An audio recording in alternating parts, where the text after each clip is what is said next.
Brian does have a sign-up sheet. He's going to, it's on the corner here. Actually, Brian, if you could move that to the other side, it'd be a little bit easier to have folks sign up. Would love to have folks who were interested in speaking on House Resolution 1265 by Representative Kelly to have a chance to be recognized. We've got a presentation today by Mr. Adam Hoffman from Vault Stem Cell. We're going to talk about adult stem cell research and some of the progress that's being made here in Georgia. And I want to give him the floor to get started. That'll give some members a moment to get here and get organized before we take up House Resolution 1265. Housekeeping measure, we are on day 35, and for those who had an interest, House Resolution 1265, of course, is a House Study Committee resolution that's not subject to crossover. So I do know that Representative Kelly has an interest in that being acted on this year and having time to get addressed. So if there's no further ado, I'd like to recognize Mr. Houtman. I've got a bio for him in your folders, and with that having been said, I'd like to recognize Mr. Houtman. Welcome.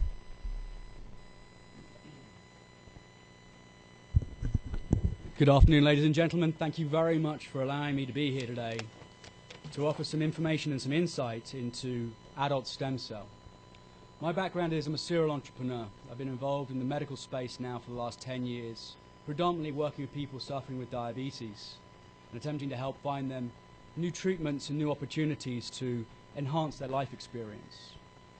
4 years ago, with the birth of my first son, I was looking at cord banking as an opportunity to potentially protect my kids against what was coming in the future. As many of us already know, that our genetic history, if we look at our medical family history, is really an indication of what we may have coming towards us. And as a new father, to find out that my medical history and that of my grandparents and great-grandparents coming down the line were potentially things that could cause my children discomfort in the form of Alzheimer's, cancers, and stroke. I wasn't prepared just to sit back after achieving the knowledge that I had and I will let someone else come to market and help protect them in the future. So the technologies I examined included adult stem cell, genetics, and ultimately forms of technology that may supersede biology. But I think it's very important that we start the conversation today with really looking at what are the benefits of stem cells. And what I'd like to do is draw your attention to the projector. This gentleman is a former police officer. He was at a 5th of July party. Someone threw a can of gasoline onto the fire. He was seriously burnt with second-degree burns. And he also qualified for a new stem cell treatment from his own stem cells. So without further ado, is prepared for cell spraying. Basically what they were doing was taking my stem cells from my skin and putting them all in the gun and spraying it on my arm. Scientists have been able to regenerate sheets of skin for decades. The problem is it takes weeks for that skin to grow, and the new skin is extremely fragile. Gerlach's gun solves both of these problems. It takes like 1.5 hours to take the biopsy, to isolate the cells, and to spray the cells. This is what Yoram's skin probably looked like before treatment. This is what it looked like 4 days after it was sprayed with his own stem cells. They did it on a Friday, and my follow-up was that Monday, and the burn unit said it was healed, completely healed. Though the skin gun is still experimental, over a dozen patients have already been successfully treated. as you can see, the potential for this new technology, the future of medicine, may well be stem cells. So again, it's important to understand the distinction between what we've listened to in terms of media.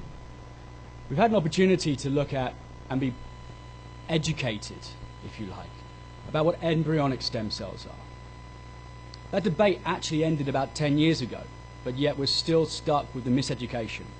So what are embryonic stem cells? Embryonic stem cells are the cells that come together from an egg and a sperm in order to create life. When you take those stem cells and you put them into a healthy human being, even an unhealthy human being, an adult if you will, it's like putting rocket fuel into a car. The car will explode. In terms of exploding, what does that mean for us? It means it generates cancer and tumors. there's not been a successful embryonic treatment ever. Christopher Reeve unfortunately lost his life in the hopes of finding that treatment. Michael J. Fox is still pursuing it. Our bodies are regenerated, renewed every minute of every day from our adult stem cells. The stem cells inside all of our muscle tissue that are responsible for repairing a cell when it becomes damaged, regenerating it if it can't be repaired, and they even fight infections. These stem cells are prolific throughout your whole being.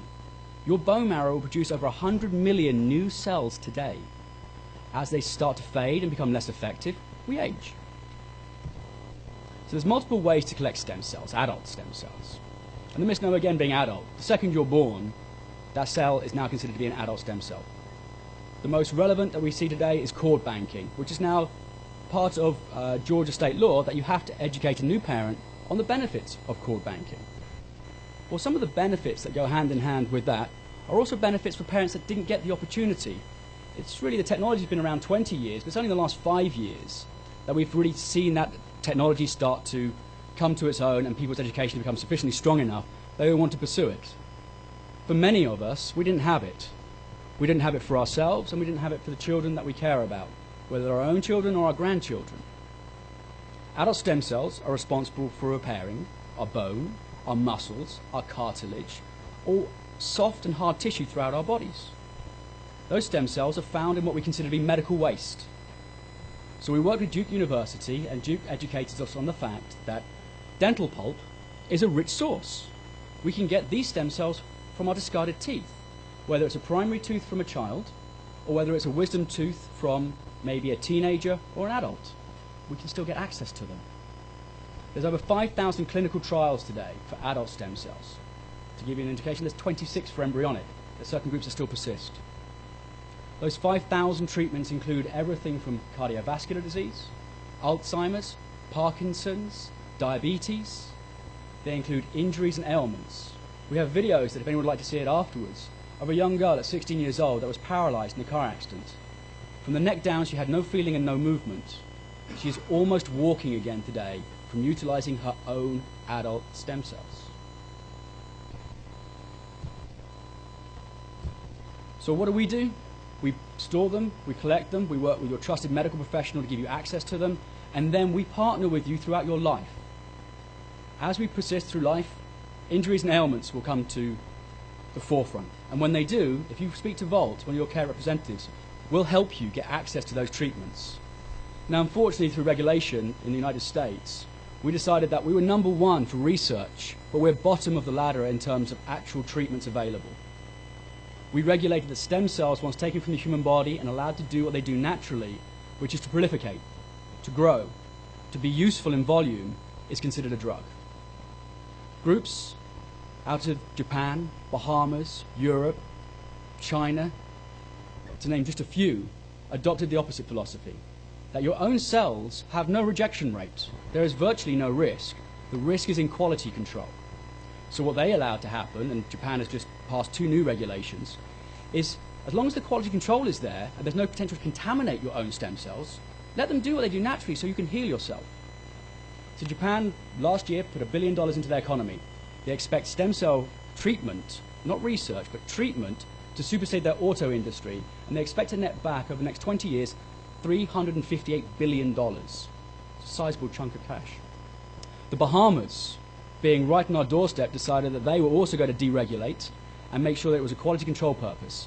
They are now enticing our doctors away from the United States to provide treatments to people suffering from all sorts of ailments. And we've actually been approached by the health minister, Dr. Gomez, to partner with them to provide stem cell banking onshore. We can incubate, we can grow the stem cells, we just can't use them. But we can send them overseas to help patients find treatments, potentially life-saving opportunities.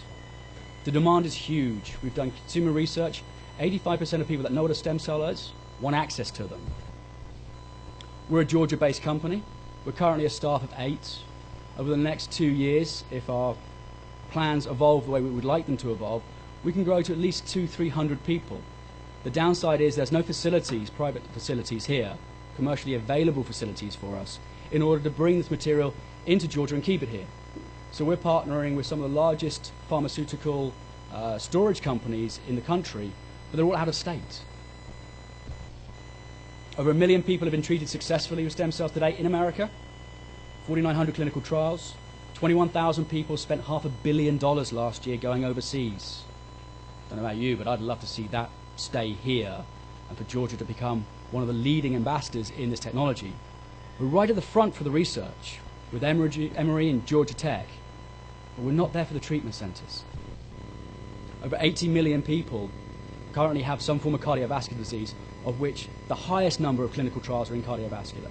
The Mayo Clinic has a phase 2 clinical trial today in human trials, meaning that they're only about $50 to $100 million away from having a commercially viable product in the United States.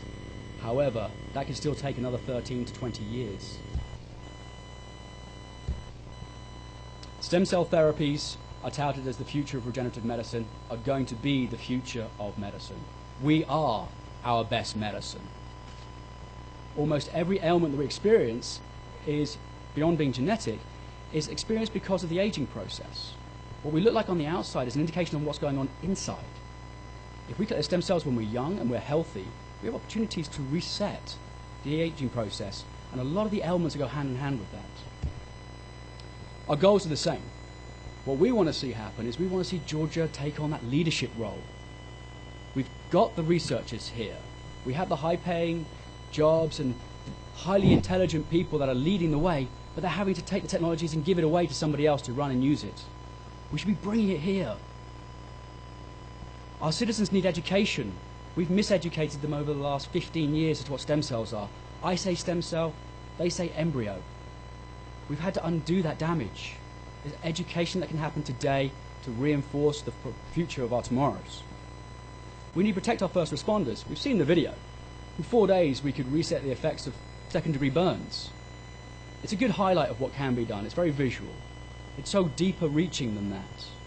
It's not just burns, it's everything that happens to you. Our first responders, they protect us. Can we not protect them? Supply and demand. The demand for stem cells today already exceeds demand. The demand already exceeds the supply. Different states are already building their own public stem cell banks. In essence, they're looking at what's the future bringing. Let's hoard this material, let's have it available, and then distribute it to other groups. It's a huge potential opportunity. We would love to allow health saving accounts to be able to be utilized for adult stem cell collections. There's currently a federal bill that's going to reduce the medical costs or the tax costs of cord blood banking. It shouldn't be cord blood banking, it should be adult stem cell banking. So what I really love to encourage you to do today, now, is to start looking at forming a committee to spearhead what's going on, and let's be the leaders. Let's take advantage of what we have here. Thank you very much for your time. Please, if I have any questions. Mr. Hoffman, thank you very much. And there will be some questions from members of the committee. I would ask you to, before we wrap up today, again, help summarize some specific action items that you might suggest for our committee. Chair recognizes Representative Kidd. Thank you, Mr. Chairman. Yes, sir, I might have missed it. Are you an MD or a PhD or a businessman want to make money off of storing stem cells? I'm a businessman and a father. All the above. Pardon? I'm a businessman and a father, but a father first. All right. And so you're promoting the storage of stem cells for the purpose of someone to use them in the future. I'm sorry, can you say that again? You're promoting people store their stem cells to be able to use in the future when they're needed. That's correct, sir. Obviously, I'm one who's very, very interested in stem cells. Christopher Reeve's doctor was also my doctor. At the Shepherd Center. And I'm still waiting for a cure. But I also believe I agree with that part. Stem cells are the potential cure in the future. Thank you. And actually, just to follow on from that, we built an advisory team from pretty much every major university that would allow us to. Everybody that we've spoken to, be it from Emory or Georgia Tech, right across through Duke and Wake Forest, have all offered their support at any time that we would like them to. We have some of the leading minds in cryogenic banking on our team, some of the leading minds in stem cell banking on our team. We've got some of the leading business minds locally here in Georgia supporting and offering their expertise. I would love more help. Chair recognizes the Vice Chair, Representative Braddock. Thank you, Mr. Chairman. I have a couple of questions. So Please. you guys store the stem cells in a vault. Is that cryogenically stored, or is there a different process for storing the stem cells? No, you're absolutely right. It's cryogenically stored. So they go into what is a slow rate freezer to get them down to the right temperature to maximize the cell's ability to survive at minus 190 degrees centigrade. So at that point, there's virtually no energy movement. I mean, those cells can potentially be viable for longer than we'll live. There's some doctors that have done some regrowing skin technology using the language of the cell without having to actually use the stem cells. Mhm. But I mean, the potential for stem cells is huge.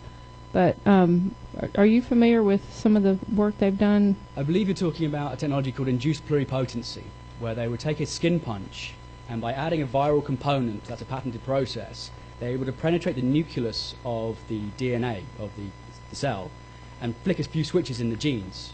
4 of those switches are sufficient to turn that cell back into an embryonic-like stem cell. Unfortunately, it's an 80 to 90% potential to cause cancer and tumors. So pharmaceutical is looking at that as technology to mitigate all animal testing.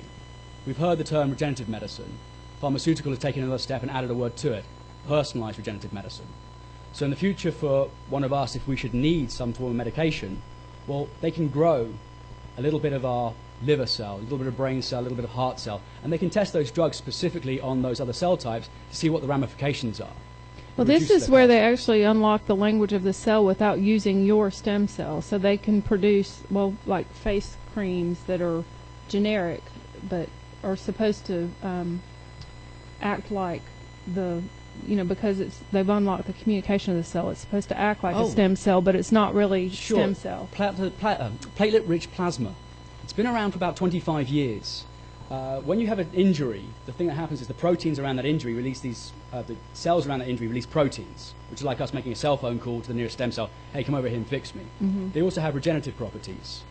So that material itself has been used by doctors, dentists, surgeons, say for the last 15, 20 years for treatments. Mm-hmm. In fact, Kim Kardashian was on a show recently, and it was called a vampire facelift. They got into trouble because they were calling it a stem cell facelift. It isn't. Okay. It's similar in nature, but without the manufacturing plant that is the hub. Mm-hmm. Basically what they do is they tear up all the face with this plasma-rich platelets, and it causes it to heal quickly. Because it causes it to heal quickly, it's like regenerating the skin to a former age. Mm-hmm. So there's technology that exists like that today. They're trying to embed it into cosmetic creams. They've even been looking at the potential to use it for hair restoration, which is another one. Okay. So are y'all in Georgia now? We have a vault in Georgia? Unfortunately not. The vault itself is in Massachusetts and Indianapolis. Are there laws in Georgia that are prohibiting y'all from having a vault here? No, just a lack of supporting industry. Okay. Unfortunately, we work with one of the largest federal regulatory groups called Regenerative. And when we talked about using a university for processing, they warned against it. They said that the quality control in a university facility compared to that of a commercial facility are very, very different. And as we really, this is for my kids. I'm not going to make any risks, so I won't take that risk with somebody else's. So CryoLife is headquartered in Georgia. They are. Do y'all work in tandem with them, or are y'all more competing, or They're somewhat competing technologies. Okay. We're all in the same space, we're all in stem cell, but their facility's not open to us unless we want to pay a very high fee, which would make it uneconomical. Okay, that's it. Thank you. Thank you. Chair recognizes Representative Turner. Thank you.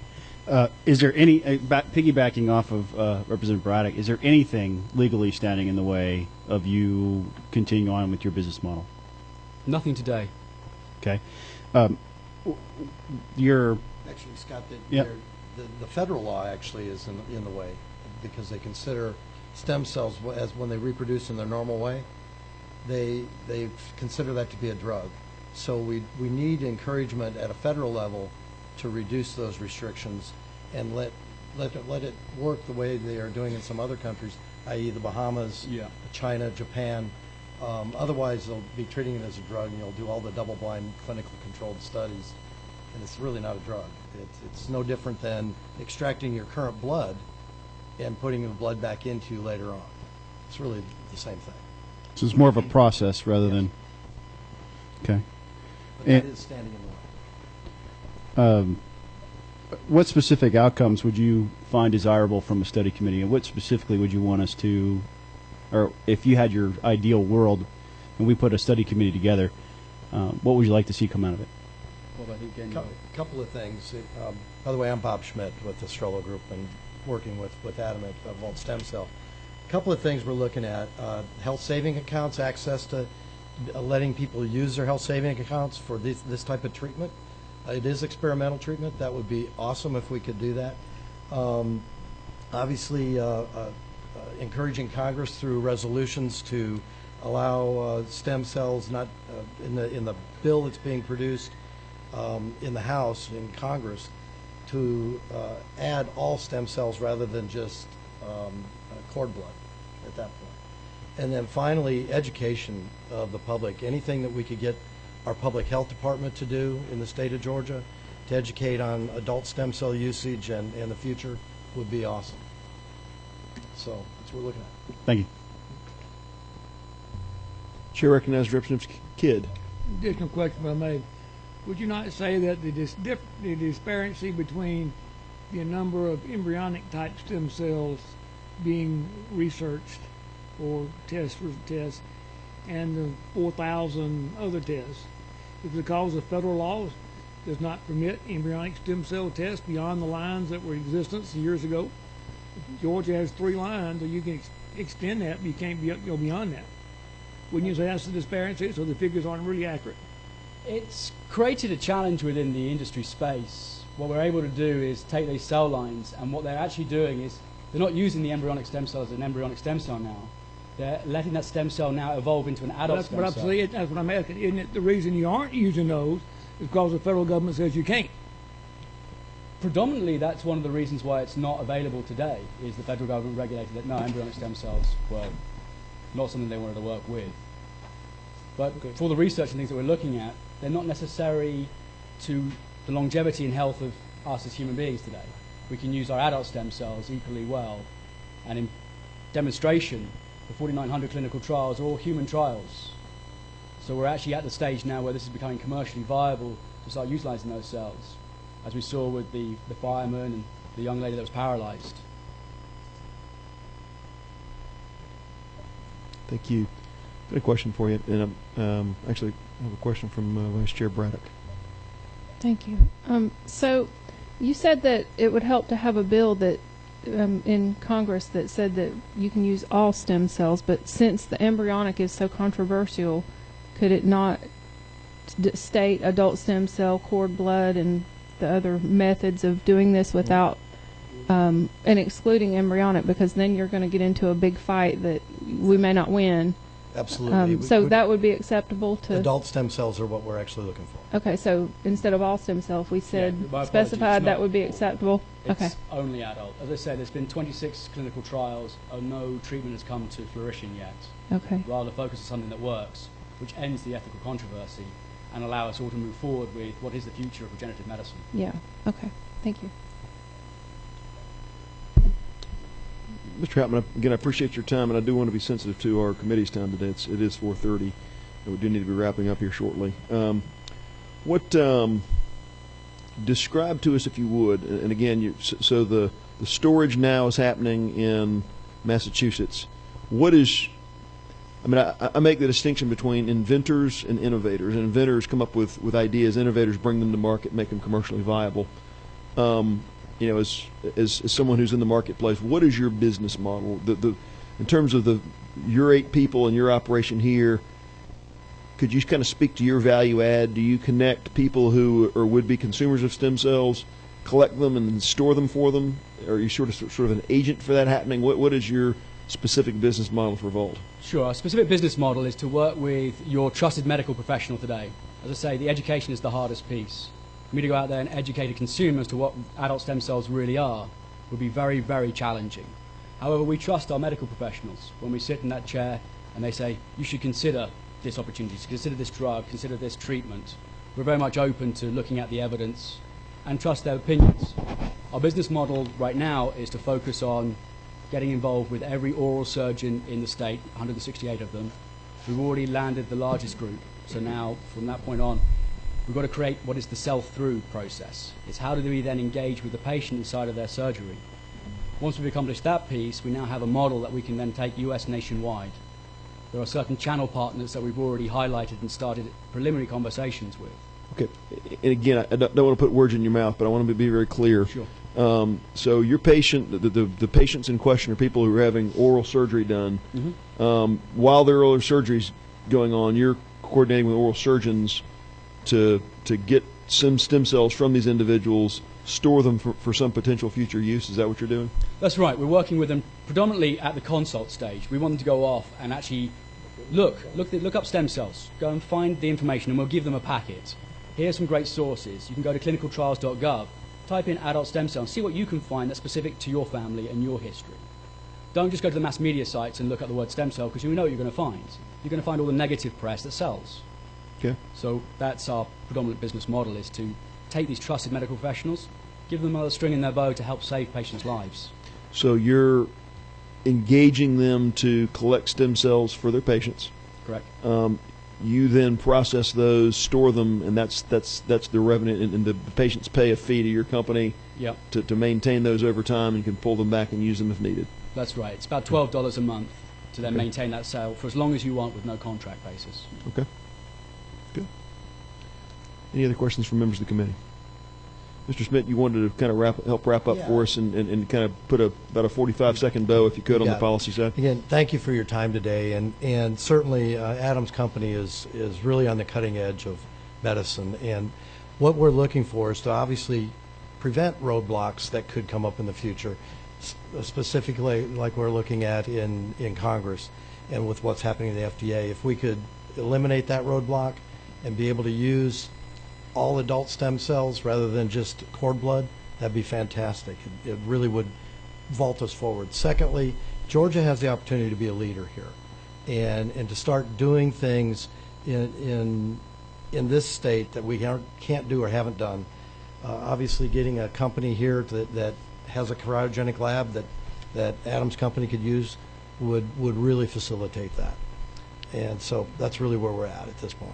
Two last questions for you. Is there anywhere in the country that a university-based facility houses a commercially viable operation? I understand the difference between university facilities that maybe focus more on research and sort of that operation and a commercial operation maybe not being ideal partners or neighbors. Is there a model anywhere where the facilities that are very costly, as I understand, multi-million-dollar facilities, have been able to sort of be integrated and shared in a commercially viable way? Absolutely. In fact, Emory and Georgia Tech both have commercially viable pharmaceutical and cell lines. The difference is those cell lines are their own. They're not using it for a third party externally. And what they tend to do is they tend to break that piece off under the same banner, but it's actually run then as a commercial organization. Okay. So that's the challenge for us, is to find access to those specific groups where they can take our volume, be able to grow with us, to be able to provide a service. So you're saying the facilities are inadequate in size and scalability to partner with, so that you couldn't see rapid growth because their facilities would run out of space, or what's the? My challenge is I wouldn't want to take the risk when other facilities already exist, where they are already handling tens of thousands, if not hundreds of thousands of units per day. Okay. You know, obviously, if I go to that bank for my own child, I want to know it's there. If anything could prevent that, then that's not a risk that I would ever want to take, nor is it a risk I would ever impose upon one of my clients. I can't think of anything worse. So it really becomes when there's a clash in priorities, researchers really have to address their core mission, and sometimes a commercial application could come in conflict with that. That's what you're saying. That's what we're being told by a group such as Regenerative, is that's their experience of it as former FDA regulators when they've gone into university-based and education-based campuses, that the process that they utilize, the quality control, there's a lot of churn rate inside of those environments, obviously, as graduates and people are coming through. So strict QC is not necessarily followed to the same degree you'd find in a commercial operation, whose whole business model is at jeopardy should they not follow those procedures. Sure. Lastly, has there ever been a model where you talked about a $12 a month service, where that's put in place as part of a state health benefit system, or an HMO, or a healthcare provider, where you pay a $12 a month rider on your policy, to have this as an add-on. Has that ever been contemplated or used successfully? That's a genius idea. I have no idea. I'm going to go away from here and look into that right away. That could be fantastic for us. Fantastic opportunity. Thank you. Any further questions? Mr. Hoffman, I appreciate your presentation. And anybody else in the audience that would like to speak on this issue briefly, just kind of stand in place. I know we've got a lot of diversity here. Again, appreciate you all, your presence, appreciate your presentation. And what I'd like you to do, if you could contact Brian, our assistant, he can make available to you the committee members. And I know it's public record. If you wanted to follow up with specific committee members, or if you make sure that, Brian, if you could make sure his contact information is available as well. Thank you very much. I appreciate the time Thank today. Okay, to the Representative Kidd. Y'all hadn't cut me off yet. I'm sorry? They want me to make a motion. We do have a we have a study committee resolution, Representative Kidd, and I don't know that it'll take too much time, but if you could stick with us, I'd appreciate that. The light's still on. Okay. Chair recognizes Representative Kelly for purpose of presenting House Resolution 1265. And again, Brian's got the sign-up list for speakers. If anyone would like to speak, please take the opportunity. Chair recognizes Representative Kelly. Thank you, Mr. Chairman, members of the committee. I enjoyed sitting there listening to that presentation, but the secret's out. For me, I've actually been using that plasma technology. I'm 75 years old, so thank you for giving me the opportunity to come here before you with House Resolution 1265, which addresses the implementation of autonomous vehicles in Georgia. I know the committee's already taken some steps starting to explore autonomous vehicle technology, and as I say, autonomous vehicles, probably the easiest thing that got me familiar with it was one day I saw a clip on a Yahoo or something where there was a car that Google was putting forth that they said could drive itself, and I watched a short clip of it and sort of dismissed it, thinking that we were, this was something off the Jetsons. After I have a county commission chairman in Polk County who started sending me emails shortly after my election. He said, "Hey, why doesn't Georgia start looking at more and more on this research to implement autonomous vehicles into our roads? I think this could really be important to our state at some point." So I did a little research into it myself and started looking at the benefits I think autonomous vehicles could bring to our state. So there's a couple benefits. First, there's huge economic development opportunities for research and development. We've already heard, and this committee probably more than most is familiar with how much of a player in the technology sector is Georgia is already. And so the opportunities for us to grow and expand our gambit are there for us. So first, there would be economic development opportunities by helping encourage the development of autonomous vehicle technology in our state. The second is, as a broader policy issue, I look at it as a way to solve transportation problems that we don't have answers to right now. So we all know a couple years ago there was a big conversation with transportation interstate, and I remember watching a lot of ads that talked about Metro Atlantans waste 100 hours a year in their car, and talking about the dollar amount of productivity that's lost with that. So to me, there's two ways that you can solve a transportation problem in our state. One, you can spend more money and build more roads. That's one we hear about a lot. The second one is you can make people not care how long their commutes are. So ultimately, by integrating in autonomous vehicle technology into our roads, someone could eventually get in their car and be productive the entire way to work, working on emails, maybe even catching up on a nap. Now, we're years away from that, but we're seeing steps being taken inch by inch already. We're seeing more of our auto manufacturers integrate this technology into their cars through advanced cruise control initiatives, lane maintaining features. And so I think that we have a great opportunity to see this continue to expand. And so I put forth this resolution to purely form a study committee to really get everyone in the room to talk about what we need to do to maximize the research and development opportunities for this, to make sure that Georgia's doing the steps they need to do so that we start implementing these on our roads, and then ultimately making sure that we know as this technology gets implemented in our roads how we're going to address some of the liability concerns. And so that's really the three main focus areas that I would like the study committee to focus on, and I'll be glad to answer any questions, Mr. Chairman. Thank you, Representative Kidd. Yes, sir. Thank you. You and I on the same wavelength to a certain degree, because I must have seen the same TV program you saw and took notes on it, because there are 4 states who are currently doing this. Mm-hmm. Nevada, Florida, California, and Washington D.C., and it's currently pending in 5 other states. I don't have a list of those 5 states, but it's with vehicle-to-vehicle intelligence transportation society and so forth are doing this. And I think this would do nothing but help Georgia get on the cutting edge. Thank you for that question, Representative Kidd. And you mentioned the 4 states that do have legislation already on the books. And I had every intention this year of putting forth legislation that would authorize the integration of autonomous vehicles on our road now. The problem that these other states are facing now, that I learned through talking with the chairman and through players in this autonomous technology field, is that the legislation that's being put forth is actually causing a detriment to some of these companies, because the technology is outpacing the legislation.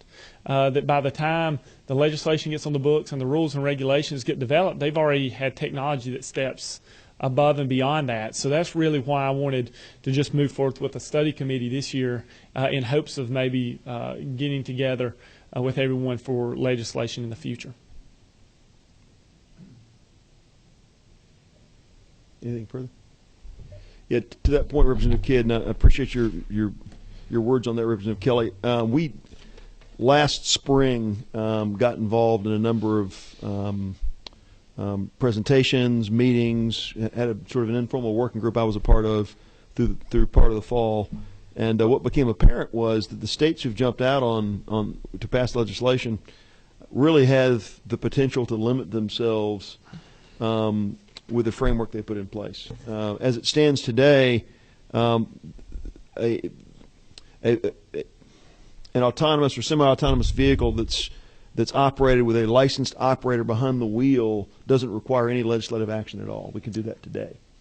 And that's the law that most of these states put in place. If you go in, you study what they've done critically, it's been more of an aspirational effort that doesn't have an awful lot of substance. There have been some states, I think one state in particular, the research I've seen, had a bill that was passed that spoke to distracted driving. You know, if you have a car that's rated a certain way, you can text while you drive and do those kinds of things. But beyond that, most of it's been much more symbolic in nature. Mm-hmm.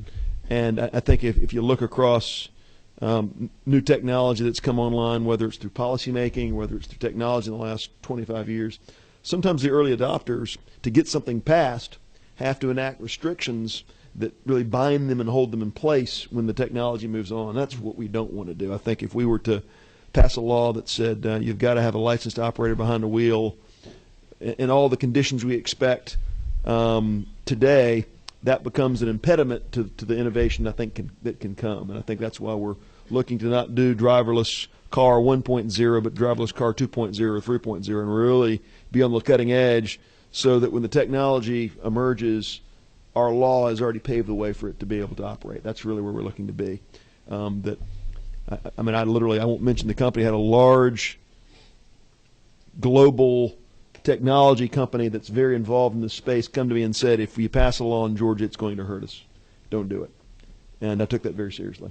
And so I think what we're looking to do is really look well beyond what the other states are doing to create a legal environment, a tort environment almost, so that when the technology is there and entrepreneurs are willing to risk their capital and they've got the insurances and things they need to put it out there, that we've made a accommodation for that in law, that it can begin to happen under the conditions they sort of set forth. So that's I think where Representative Kelly wants to go with this, and I laud him for it. And Mr. Chairman, if I can there, what you hit on so importantly is that when these cars get on fully implemented on the roads, we know there's certain rules and regulations that do have to come down that are set at the federal level. But one thing that is left up to the states, of course, is that the way you handle liability and tort situations. So that's something that we're really going to need to be conscious of the committee, is how we do handle those situations where if something were to go wrong, how do we address that. If I can speak just a minute on the makeup of the committee, this would be a House-only committee with 7 members appointed by the Speaker. And also it's important to note there on the back, lines 28 through 31, that members of the committee shall receive no compensation for their services on the committee, and nor shall they be reimbursed for expenses moving forward. And I tell you, this was the product of a conversation I had with Representative Kelly early in the session.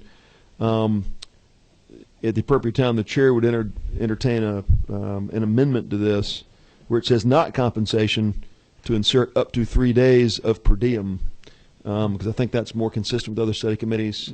There was a period of time when we were so desperate funding-wise that wasn't available, but this is more consistent with sort of 3 days. I think that might be a possibility for us. So I think appropriate time the chair would entertain that as a motion, but I do recognize Representative Braddock. Thank you. So will this solve our traffic problems in Atlanta? I think it really could one day moving forward. As talking to the people who are on the cutting edge of this, and I've had the opportunity to go meet with individuals at the Georgia Tech Research Institute, and they've been great. And just through other articles and things I've read on this, in the future, several years down the road, and we're talking 10 to 20 years, you can think of maybe cars going down the road 100 miles an hour separated by 6 inches of space, and eliminating traffic accidents and rubbernecking. You can really make your roads more efficient. Another example that really hits home with me is living in a small town, and we've seen our downtown area kind of lose some of its popularity in the last couple of years because individuals are concerned about a lack of parking, and it's set up in a parallel parking situation now in the downtown in Cedartown. And so one aspect that you could really look how it's going to change small cities, especially with autonomous vehicle technology, is no one cares about how close they park to the store anymore. You get dropped off at the front and your car goes to a off-site location and comes back when you're checking out. And so it could really not only solve traffic problems, but I think also speaks to other issues as well. But thank you for the question. I wanted to find out, so why do you think we need a study committee? Because it sounds like less legislation is more, so that we're not impeding their ability. Because if they currently can come in and do business in Georgia and do the research and the things they need to do to launch some of these initiatives, why would we need a study committee because it sounds like we don't need legislation? Well, what we do need is to talk with all the players in the rooms of ways that we can help further their ability to come to Georgia and do the technology, making sure that our research and development, that we're putting forth efforts that if they need anything from research and development aspect, that we're helping meet that. But also it is going to be important to start looking at how the liability situation is going to be handled once they make more progress with the technology. To your question, Representative Braddock, I misspoke if that's what you got from my remark, and I apologize. What I meant to convey was the laws in other states that have been passed as they were framed is already permissible in Georgia. The idea that you have a licensed operator behind a vehicle that can do most things for itself is already legal today. In fact, there's a gentleman from Georgia Tech here that helped do some research for us. What Representative Kelly's looking to move to is moving beyond that. If you've got a vehicle that can't operate independent of a person or can't operate without a licensed operator, those conditions do require legal changes. So now that's prohibited in Georgia. There is no provision for a car to be on a road without a licensed operator behind it. But there's nothing stopping that either. Yes, ma'am. Today, you could not, as a company, if you had a really capable autonomous vehicle, you could not put them on a public road operating on its own under its own control system. You couldn't do that today. Okay. You could have that vehicle operating on a public road with a licensed operator Right. sitting behind the wheel watching it so that you could take over if you needed to. That's what the legislation in the other states really contemplates, a licensed operator sitting there watching the wheel, able to take over at a second's notice. What Representative Kelly's moving towards is creating conditions so that if an entrepreneur has a vehicle and they wanted to operate it within a sphere that was on public roads but maybe much more limited, perhaps the Georgia Tech campus, perhaps a small town where their curbs and the stop signs were all within a certain standard, that they could venture there to operate that kind of thing. There's no provision to allow that today. And a lot of it really, when you get down into the weeds, there's a licensure piece that ties to DOT and driver services, but there's really the bigger lift is the tort structure. Who's going to be responsible? What is the standard of care? Is it a product liability structure? Is it a simple liability structure? What does that look like? And that's the kind of thing I think Representative Kelly wants to get to. Okay. I'm thinking that might be safer than having my teenager on the road. As someone who has a 15-year-old brother that I occasionally ride with, I can assure you, it's probably safer. It's probably safer. Appreciate your questions. I do have one person signed up to speak, Mr. Hammond from Department of Driver Services. Could you, in fact, if you could stay by close, Representative Kelly, we are getting close. I have about 10 more minutes. I'd like to wrap up. So, Chair would like to recognize Mr. Les Hammond. Mr. Chairman, members of the committee, I'm Les Hammond of the Department of Driver Services. The commissioner did want to come make comments, but he got called to St. Louis for a meeting with AMVA, so I'm here. And I brought Brett Young, who is the commissioner's stand-in for the autonomous vehicles. We are members of a group that work on this through the driver's license bureaus throughout the United States. And so we have some information. They passed out just a high view of some of the things that are involved. But I'll let Brett explain to you. He was at a meeting last week. They're going to another one this week to talk about autonomous vehicles and how they're working and where we might need to be. Brett, excuse me. Good afternoon. My name is Brett Young. And last week, the California DMV invited us out to take a look and to meet with them to see how they're propagating rules and regulations for autonomous vehicles. I did get to go and meet with 3 different auto manufacturers, Google being one of them, VW Group, and Nissan. I'm sorry, I'm a little nervous. Never had to talk to y'all before.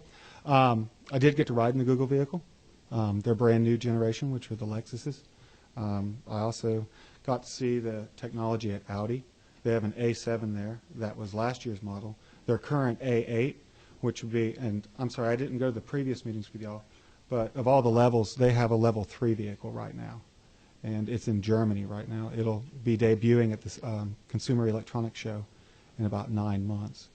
But unfortunately, I was not able to see that vehicle, but I did see their level 2 vehicle.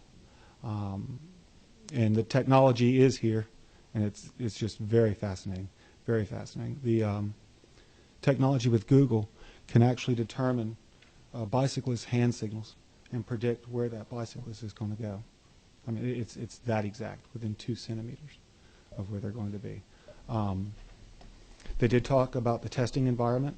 I won't mention the manufacturer, but one of them is going to be going into Florida this coming up year. And they talked about some limitations. And to your point about where, with good intention, there were rules that were propagated that actually inhibit them. And I'll just mention one that they were very frustrated with, which is it's state-specific regarding their tags. So when they get to the California-Nevada border, they actually have to stop the vehicle and switch plates out. Some states will allow more than one person in the vehicle, and some states will not. Or I'm sorry, 2 people in the vehicle, and other states will allow 1. So when they get to the border state, they have to add another driver, add another operator in the vehicle, and they have to stop and switch the plates out because the rules that they have, the plates are non-transferable.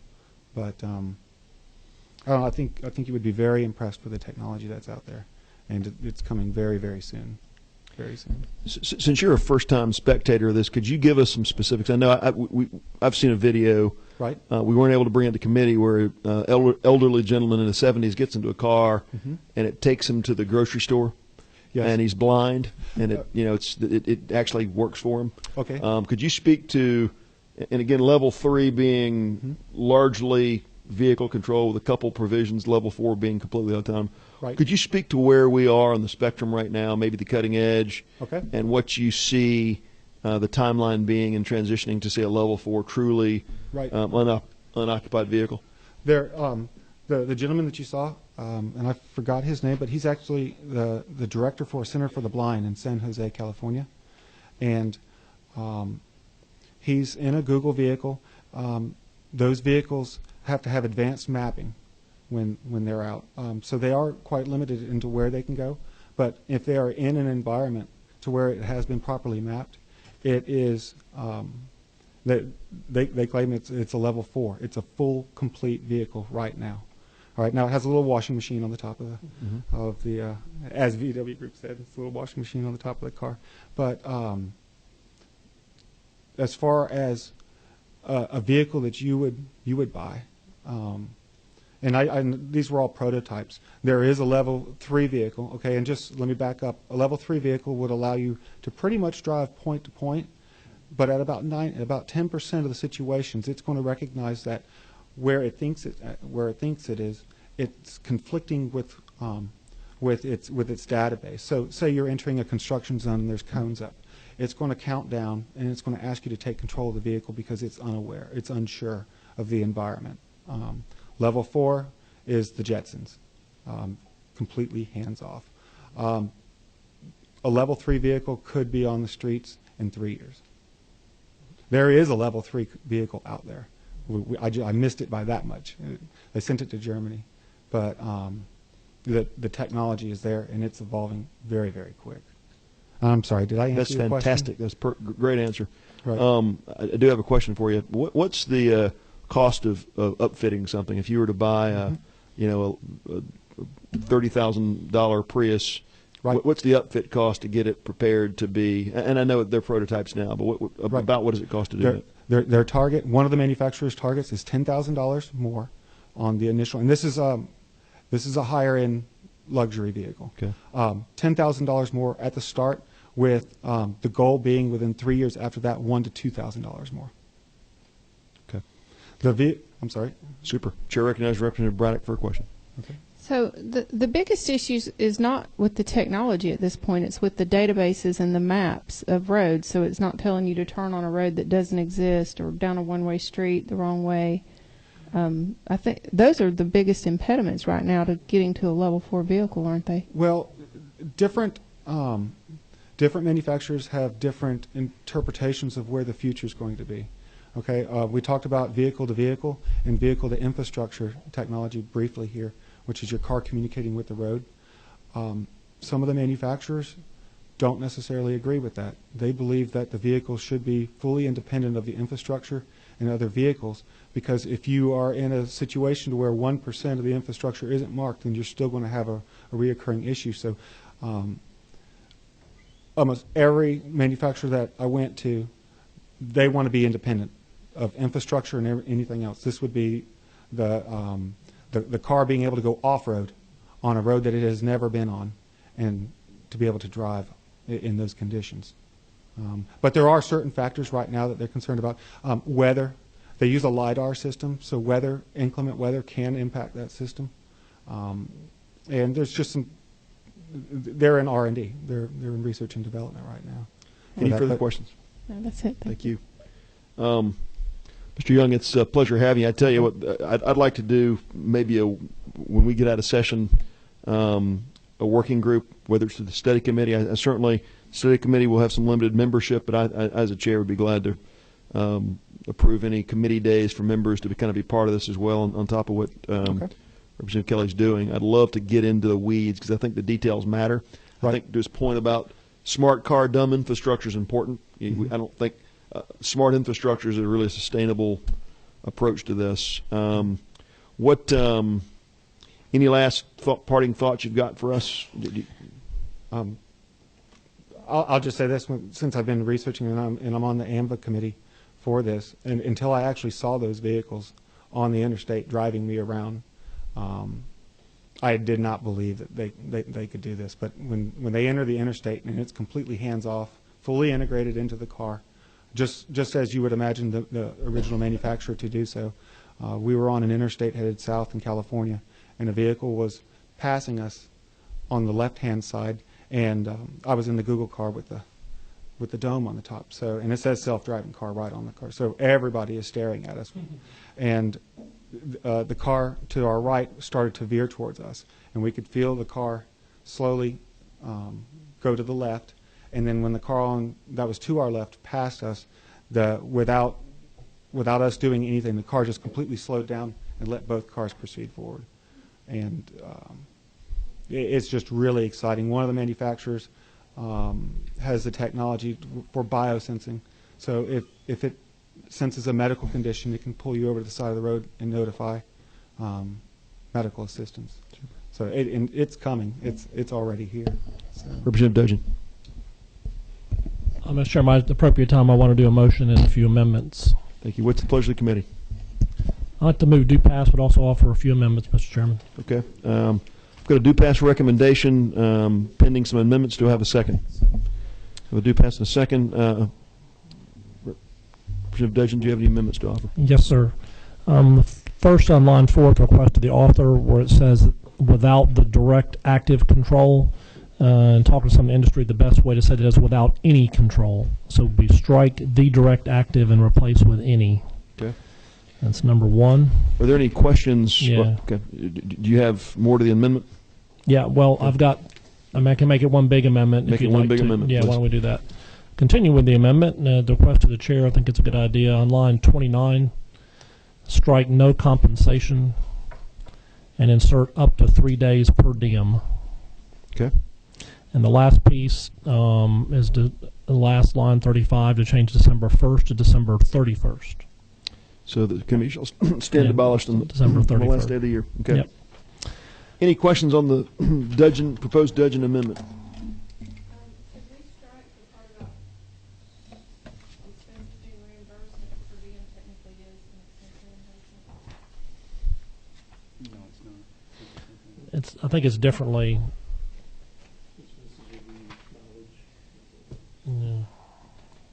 Yeah, let's leave that alone. If there's a problem, we can sort through it. But I don't know that. Yeah. I think the language would be clear there. Yep. Appreciate the question. Any further questions on the amendment? Is there a second for the Duggan amendment? I have a motion for amendment and a second. Is there objection to the adoption of the Duggan amendment? Any objection? Hearing none, the Duggan amendment's adopted. Are there any further amendments? Any further amendments? Hearing none. Any further discussion on House Resolution 1265 LC 390589 as amended? Mr. Chairman. Yes. Just very quickly, just follow up to Representative Braddock. Really the biggest challenge of this right now is not the database that maps, it's the machine vision using common sense of what a person can look at and see a dog, a trash can, and a truck and immediately know what that is. Your 2-year-old knows that. Computers are just getting to the point where they can do that, and that's, you don't want the computer to mistake a 2-year-old child with a trash can and make a decision, and that's really the last barrier that we're getting into. Seeing a light pole as a deadly object and veering into a person. Yes. That's the kind of thing you don't want to have. Yeah. Any further discussion on House Resolution 1265 as amended? Hearing none, all in favor of sending a due pass recommendation to the rule by committee substitute for House Resolution 1265 signify by saying aye. Aye. All opposed? Hearing none. Congratulations. Thank you, Go to the Mr. Rules Chairman. Committee. We are adjourned. Thank you for your time.